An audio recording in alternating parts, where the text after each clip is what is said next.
Okay, sorry about that. How you doing, everybody? I'm going to make sure that I have this disclaimer up for fair use purposes.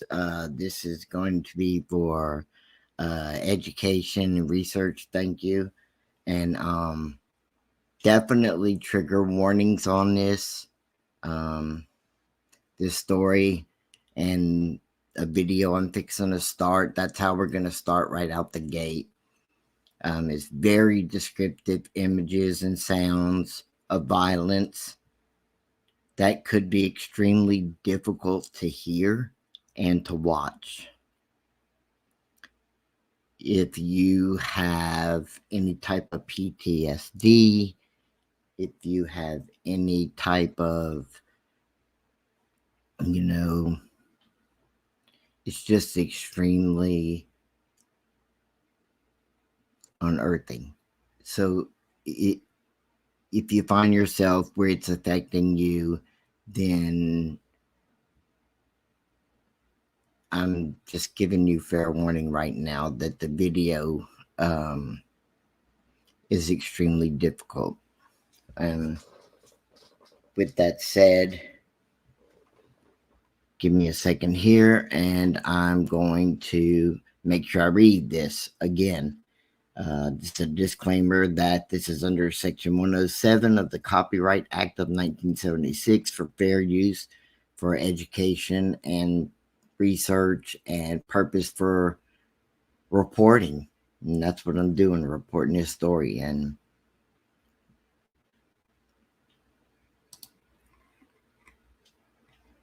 here we go. Where's he at? Here. The shooter's still on the porch. Get him right here. You got him on the porch. We've asked, that's the last place we've been told. You show me your hands now! Stand up and walk towards us! Stand up now! Walk towards us! Stand up with your hands up! 29, we got a visual in the veil. Not showing his hands, not following commands. Stand up now! Not showing hands, so we're following commands. Make sure you adjust your sound if it's too loud on your end. I know, but we can't. If people need first aid and he's not complying, and you know he's the shooter, shoot him. We gotta find cover first. We ain't no good if we ain't safe ourselves. The guy on the radio just told them if they need to shoot him, shoot him. And Hey, no. he doesn't even know. We need to come from this side where we can see You him. can't even see what's going on, so I don't really agree with telling them that over the radio. I mean, they know. We're going to approach from this side. We got cover. They're professionals. They know what they can shoot and not shoot. Right here. They covered 29 and 63 at Tyga. We're not looking right now.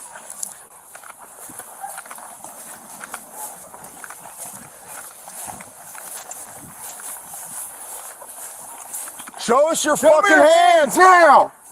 Stand up! Stand up! Stand up! Stand up now! Stand up! Stand the fuck up! EMS to stage and air crews are going to go ahead and fly whenever any units can advise. Get your hands out here. 72. Cover 21. It's in the air. If those guys can confirm that there's people that need first aid and that's the shooter who's not complying, they need to take care of the I got it. victims. They have to shoot him and shoot him. This is the second time the radio dispatcher has said, if he's not complying, shoot him, shoot him.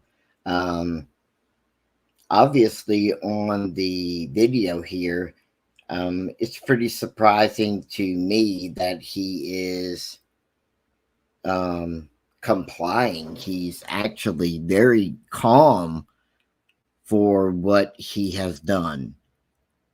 He was sitting there waiting for them. He went down to the ground as told.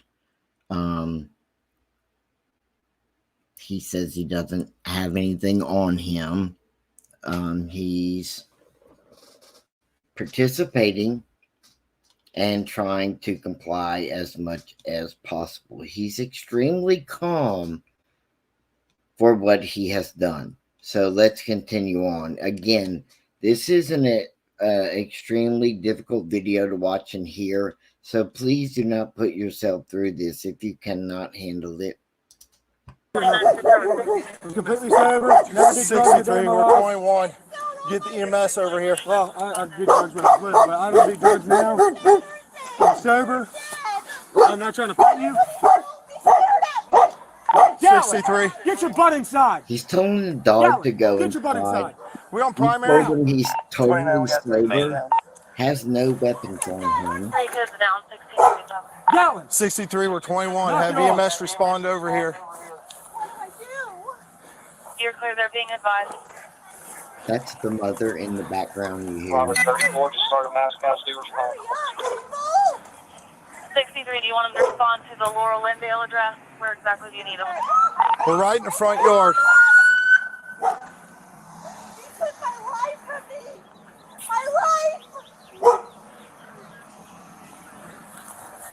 What are you doing, man? Hey, are you copying all this? Can I roll over? I ain't gonna hurt you. I ain't gonna hurt nobody. You got anything on you? No, I ain't got nothing, man. Phone, that's it. Anybody.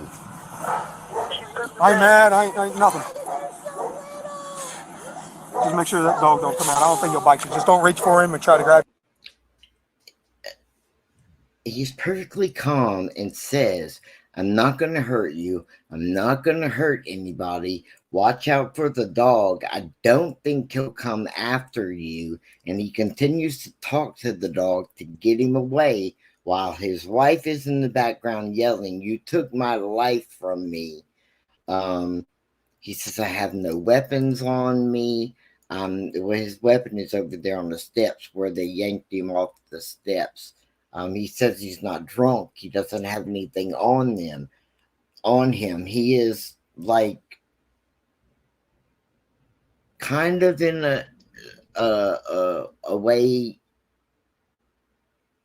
I don't know, like he mentally, for a small, not mentally, he doesn't know what he did. He does.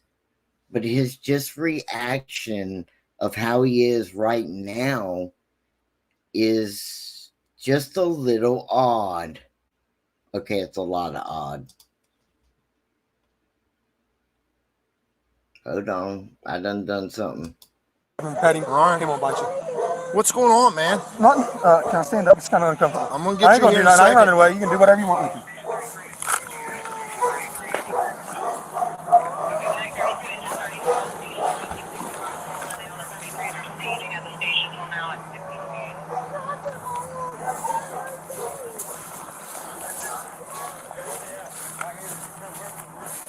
Here. You the only one else inside the house? What? You the only one else inside the house? Yeah. Sit down right there. My daughter, she ran over to the fire department.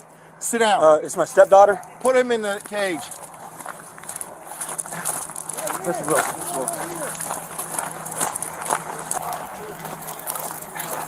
This is Will. They're all being advised they've requested 2 additional medics. There's also air care flying, but they need an LV and then a copy. Yes. His house is right across from the fire station.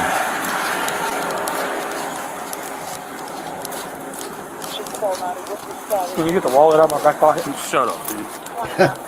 Guess that didn't go over well. You had the right to remain silent and fucking use it. That's an understandable response from the officer. Take the call, I'm on the mouse right now.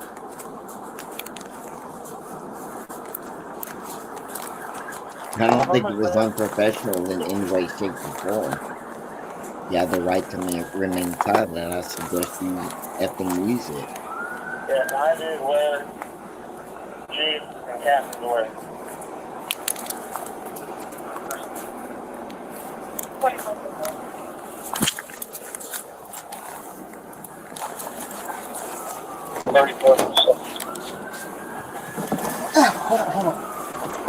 The firehouse You said, hold on, is advising hold on. I them don't that think the you had male a copy in and that hunt all family. the way. 29 or 37. You're clear. So the video starts over right there, and I'm not going to replay that again. I'm just not going to do it.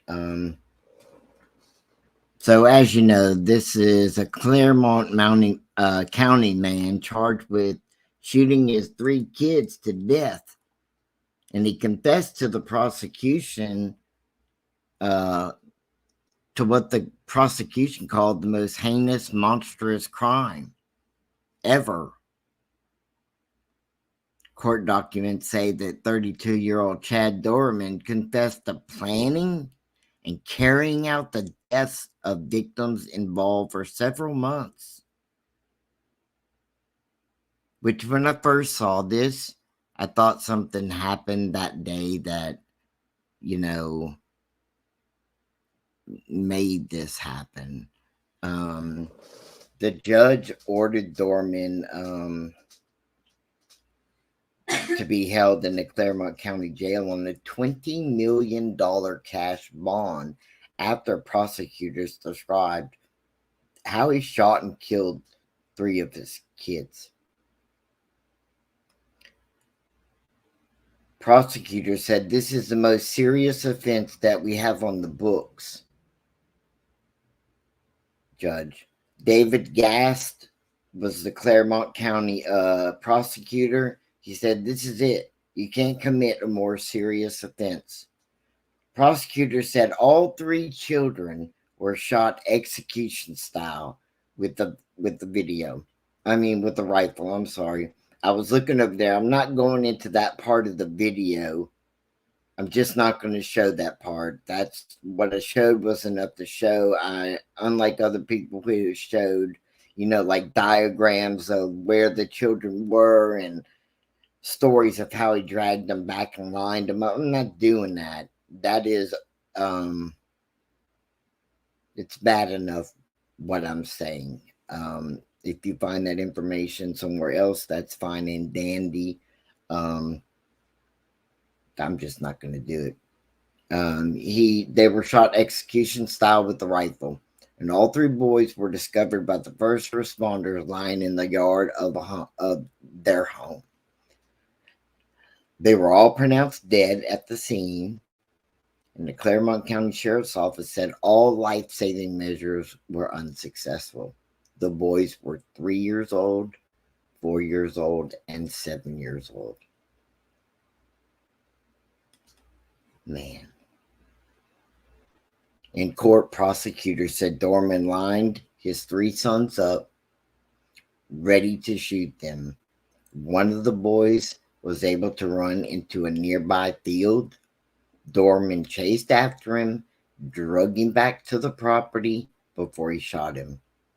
According to the prosecutors, despite his confession, Dorman did not enter a plea while in court. The prosecutor said despite his 35 years as a prosecutor, this is a case he will not forget. He said, and I quote, "I can only imagine the terror that these little boys felt and experienced as their father, their protector, was murdering them."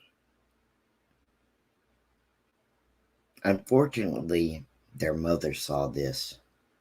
You can imagine the immense trauma and terror that she experienced, and we will do that again. And we will also see that again, because we hope this defendant never sees the light of day. And that's why we're seeking a very high bond. In fact, the highest this office has ever requested. And he responded with 3 words: 3 dead boys.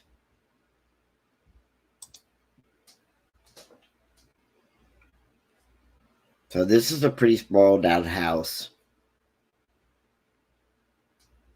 And that's the only image I'm going to show of how they ran in different directions and he reeled them in. He went and got them. That's all I'm going to say. This is him and his wife at Guess Happier Time. And the three cute little boys right here.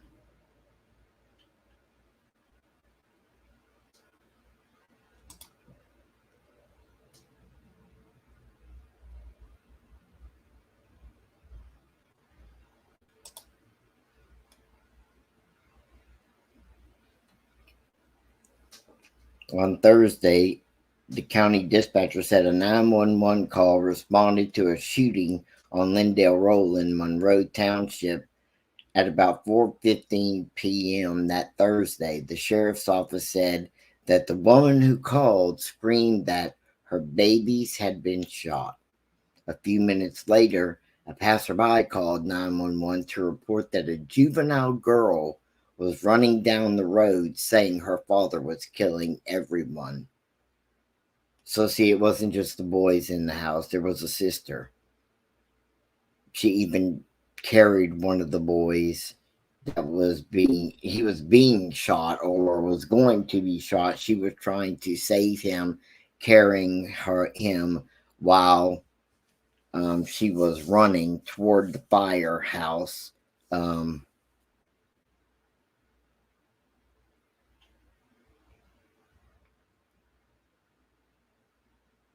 she didn't make it with him. Her dad said to put him down and fired with no mercy so that she understood he wasn't playing.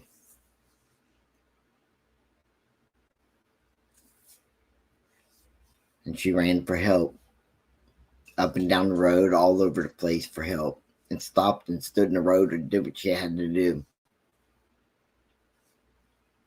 And when they arrived, the sheriff's deputies found Doberman was sitting outside of the home on that stoop you saw with his rifle right next to him. He didn't resist, and you saw that on the film. And when the officers grabbed him and forced him to the ground to handcuff him, he was taken into custody and to the Claremont County Jail. I was really surprised the officer didn't rack his head on that door. I mean, they were livid. There was a very highly stressful situation.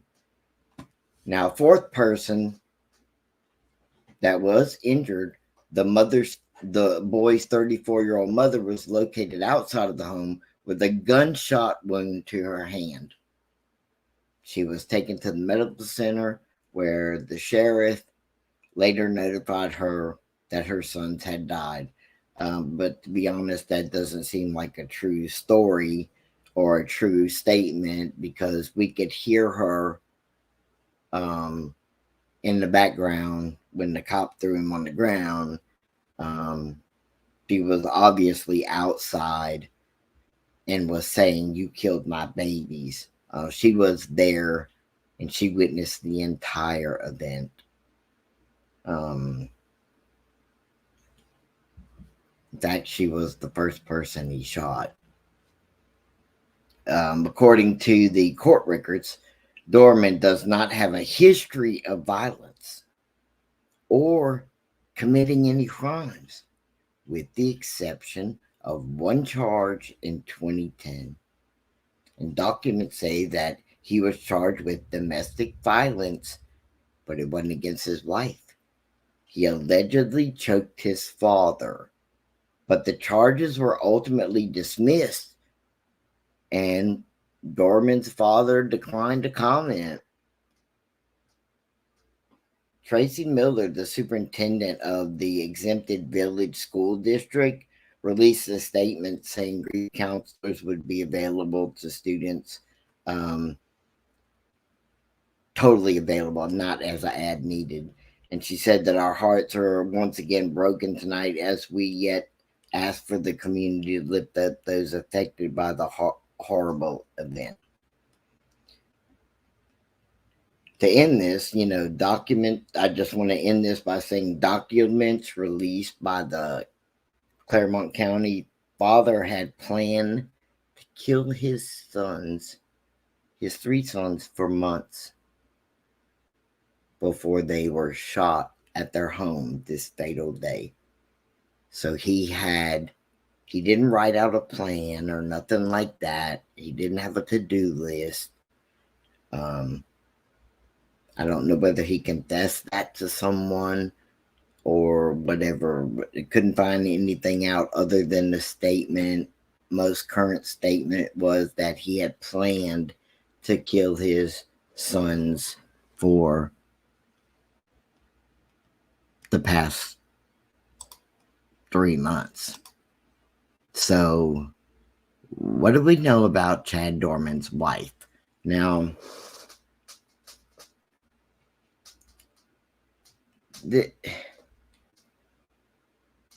hold on, let me fix my page here before. Yeah. I get too fancy on my computer and I mess something up. Chad Dorman's wife was also known as Laura Hensley. People say she's a true paragon of strength and resilience. She found herself in the limelight following a tragic incident involving her husband. I don't know if I want to call that a limelight.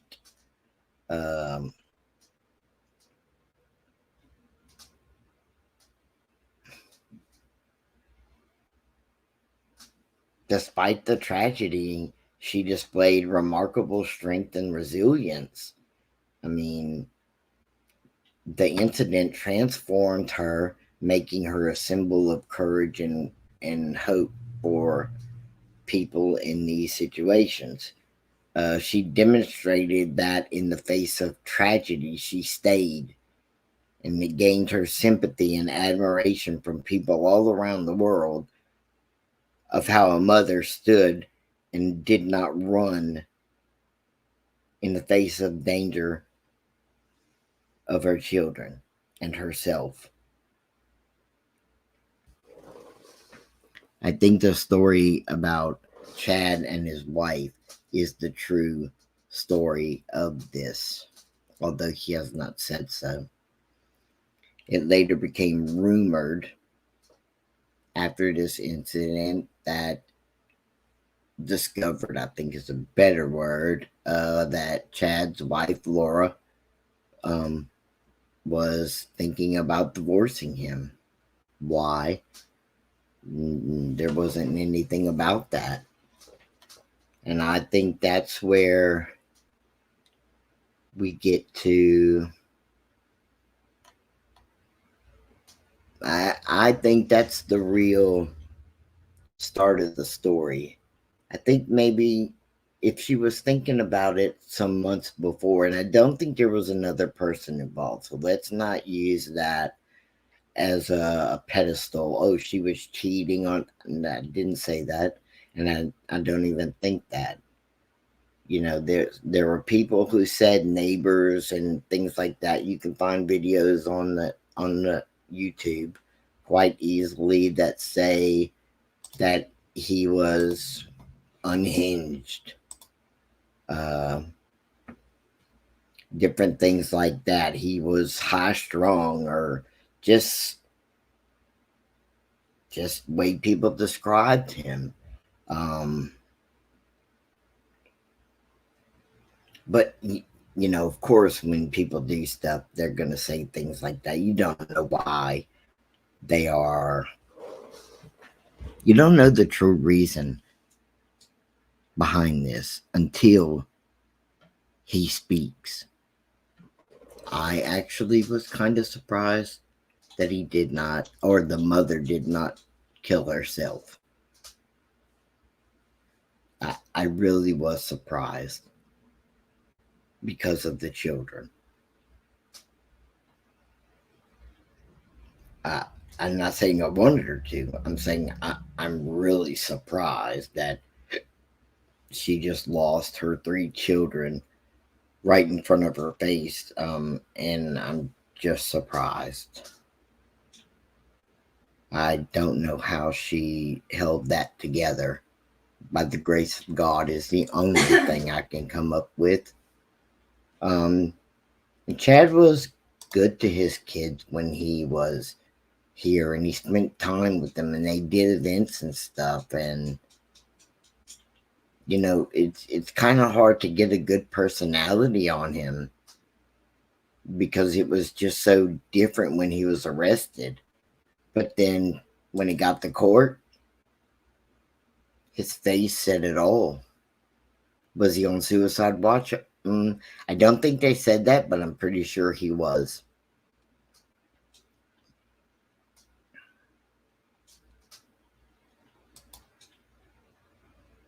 Because that looks like a very troubled man.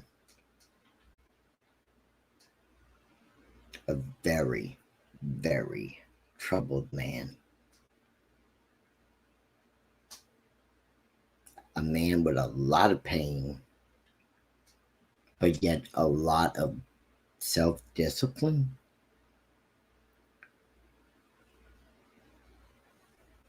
Self-discipline to hold his pain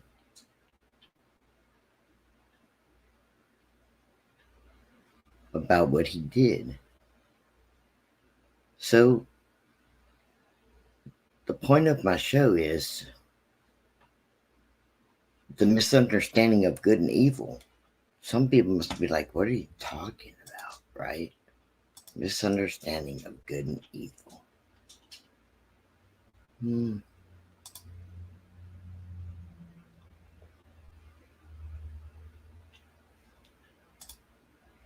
Think about that.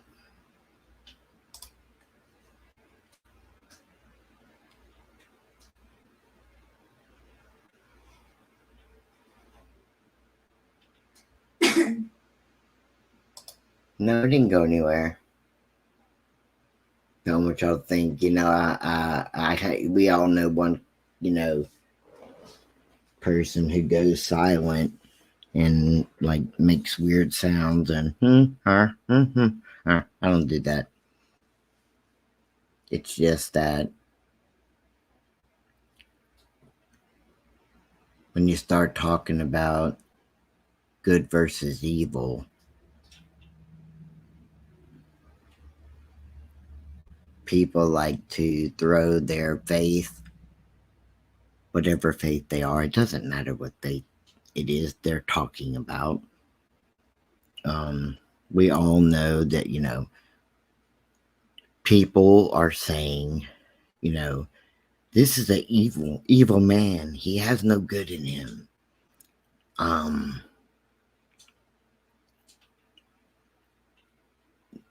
He can't have any good anymore. He would have never done that. But see, he actually had to have had good in him. Because he brought those 3 boys into this world. And then people want to say, so I guess the evil of him took him out. So the good brought him in and the evil took him out. I don't think it's like that. I think the evil in him that, I don't want to say evil, because it was a horrible act. It's an unforgivable act by man. We are not really forgivable creatures. We're really not. We talk a good game, but when it comes to forgiving, truly forgiving something we do not understand, even if we have all the facts, we jump to conclusions of what really happened or why it really happened, or if I was this, I would have never done that. If I was there, I would have never let him get away with that. I would have jumped in. We do the I woulda, shoulda, couldas.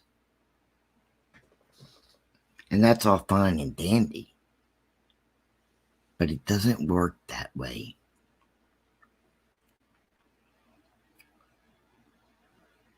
We have no idea about a lot of things. I actually had to step away from doing any lives after this happened, I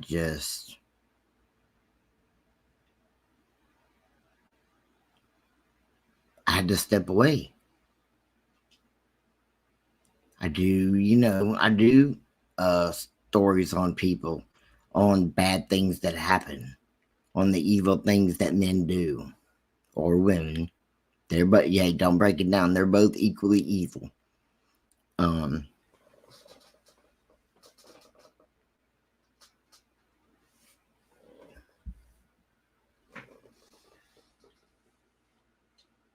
but this really hit me hard. So faith wise, I kind of went into I don't know what, a cocoon of myself with God, because I couldn't come up with a human reason why this happened. And just like every human, we want to say, God, why did you let that happen? You could have stopped him. That's not our place. Oh, it's not our place. That is a very bad move. It is not okay to do that.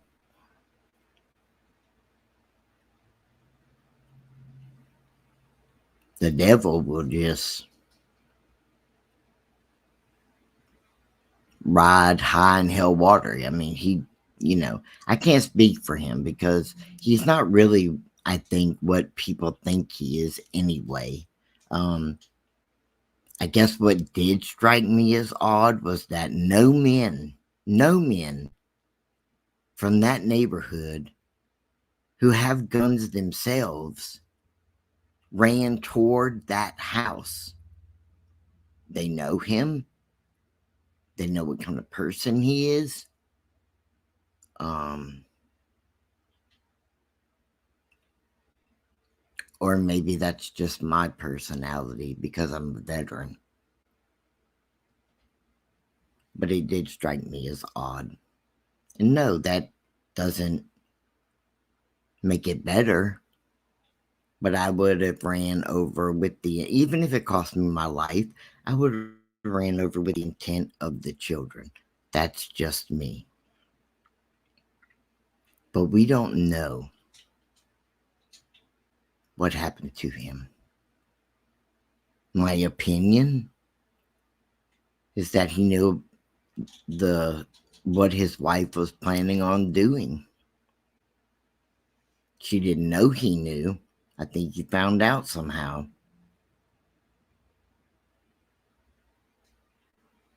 I think the only way he could truly hurt her as much as he hurt, if she took those boys away from him, would be if he took them away from her.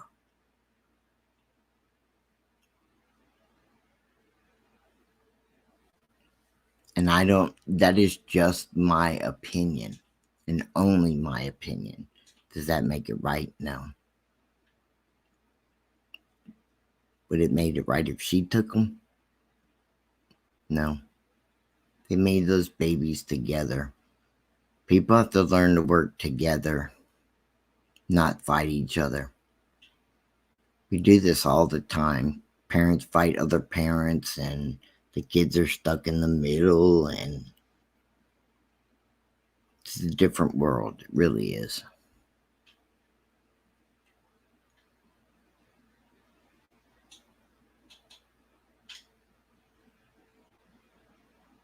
It just is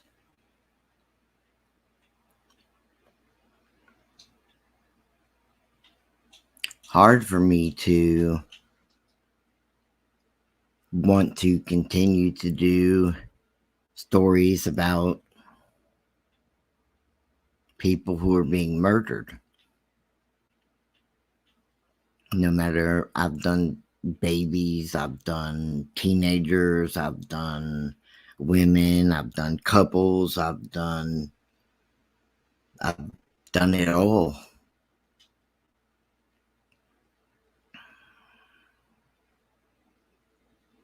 Not as much as other people, because I do my own thing on certain ones because they interest me. or I feel like they're being left out somewhere. But this one may have been too far for me. Maybe a weak thing people see in me, I guess. I don't care. If people want to call me weak for not wanting to cover, true crime with people killing children, a 3-year-old, a 4-year-old, and if that makes me weak to people, well, guess what? I don't care. Because we've lost our humanity in the world when we come to the point that we think that God won't hold us accountable for actions like this. It doesn't matter what faith you are.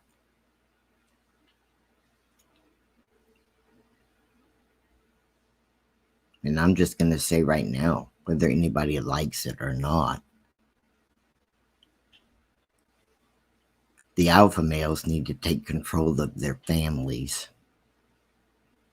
And when I say the alpha males and take control of your family, don't try to make an alpha male be all commanding and, just a tyrant over his family. That's not what an alpha male is. That's not what an alpha male does. An alpha male is a real man, like men used to be. We open doors. There's a start for you. We know where our children are. I don't have children, but I know other alpha males, and they do. We're living in a world now where we have children brutality and each other children online, and people are committing suicide.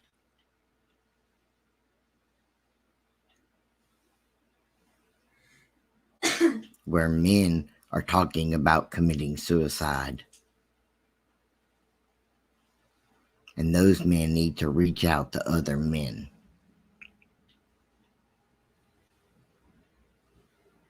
That doesn't mean they're women haters and all of that stuff.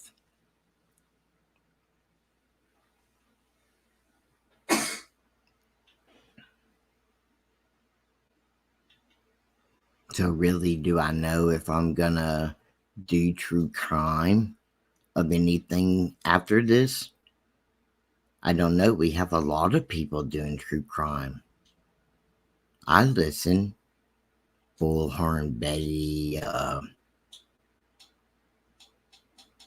other people. I mentioned her name because, I heard her today and she really works hard despite everybody's opinion. I'm not saying I agree with everything she does, but I am saying her work ethic for true crime is she really gets her boots on the ground. And for that, I commend her.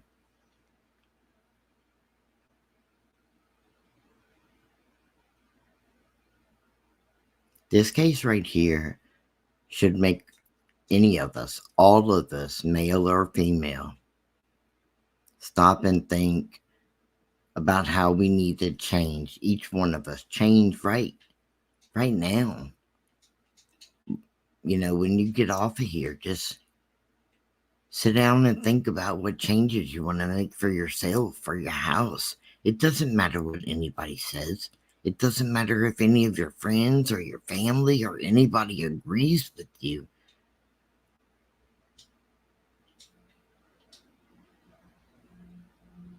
There's just too much. There's too much missing. And watching this video, for me, it showed me that God was missing the most. I don't know why he did this.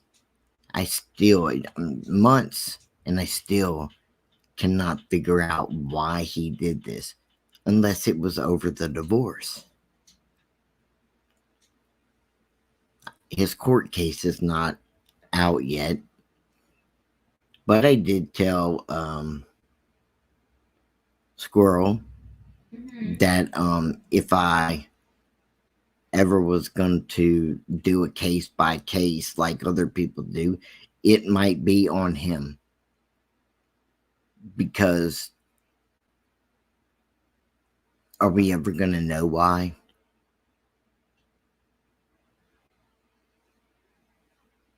I thought he would have tried to commit suicide from the look of his face right here. And I'm sure they had him on suicide watch.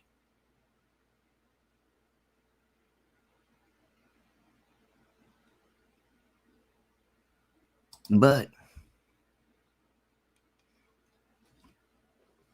he's, you know,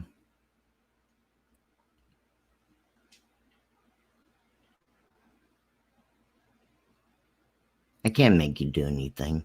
I can't make you change. It doesn't matter what you believe in.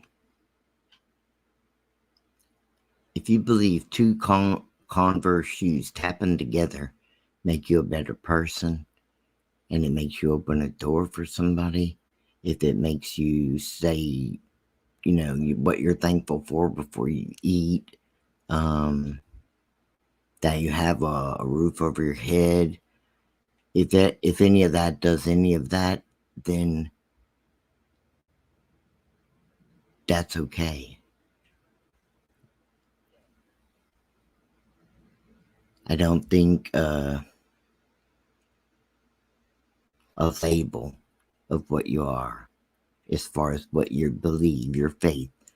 Because in the world there are Muslims, there are Christians, and when you say Christians, there could be Baptist, Catholic, Methodist, Episcopalians, African American Methodist. You know, there's a lot. And then you got Hindu. And there's a whole bunch more that I could be here forever naming. But the truth of it is, whatever you believe usually is what brings you close to peace. It gives you a peace. Now, if you keep pushing that peace further and further away to get the mundane things of the world done, like that you just keep pushing it off because you have your to-do list to do today. I've got to get this done today. You keep pushing that off, and one day you run out of time.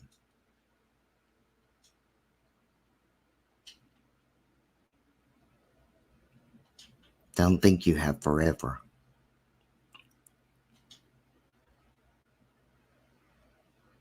I had a brainstem stroke. That was almost the end of me.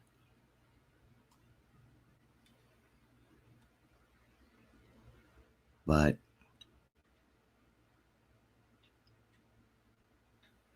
I guess that was a hard warning for me, but I guess because I've been doing all these crime things, I guess maybe, you know, at least I know that I'm not unlearnable, that I can change.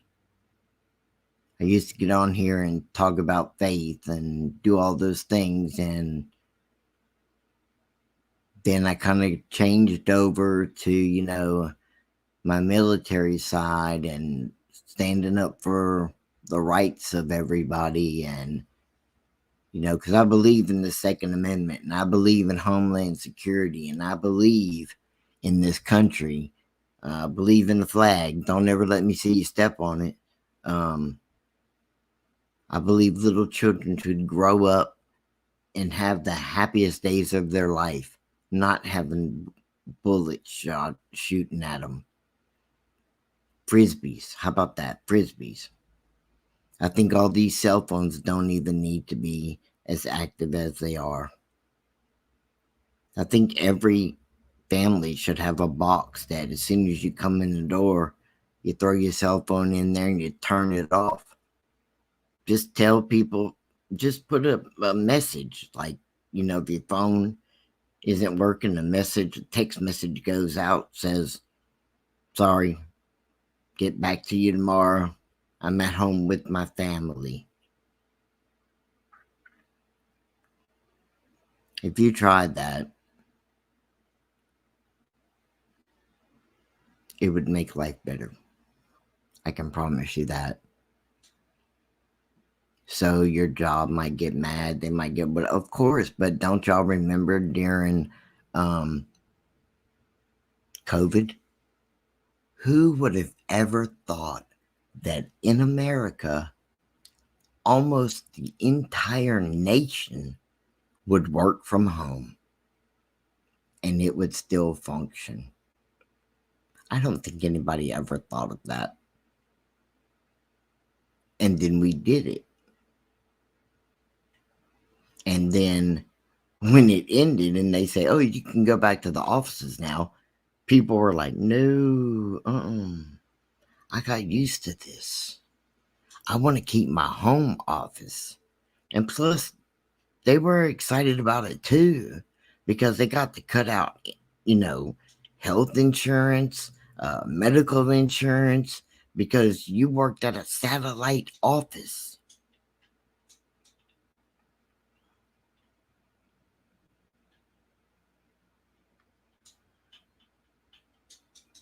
So things can change because it changes when you want it to.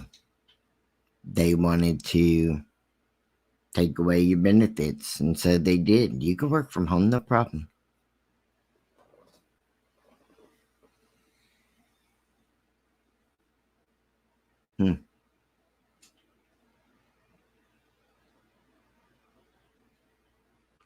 So what's my message for today? You don't know if good or evil is in charge unless you decide for yourself, for your family, for your home. Just like you could make the decision to not go back to work outside of your home, you can make the decision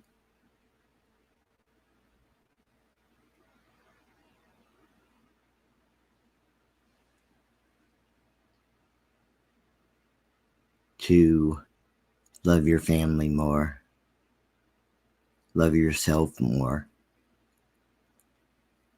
protect your kids more. I heard a crime the other day. The girl was how far? 16, 20 feet from her house. Yeah, not even far at all. And she was walking. She went to her friend's house and she walked home at 10 o'clock at night. Don't let your kids walk home. She was 16 years old. Oh, but it's only, 20 feet away. Go pick them up. They're children. I would rather, if I had a child, God did not bless me with children. He has other things for me. But I still would go pick up my 16-year-old kid. It's a kid. I would not, in this society, in the world we live in, let my child walk home. No matter how safe your neighborhood is. Because she didn't make it the other part of the way. Not at all. And she was taken by a cop from a outside close town that was from the neighborhood she just left, but he had his eye on her and he saw her walking and and at his appointment he literally could see through all the way to her house. But before she got home, He creeped up on her somehow and I guess offered to give her a ride the rest of the way. I don't know why she took it. Maybe she didn't. Maybe he janked her in there. But they didn't find her for 4 months. And he was a cop. Protect your babies. Bring the mama bear and the papa bear out. And God's got the rest. Y'all have a blessed day, and I will see y'all soon.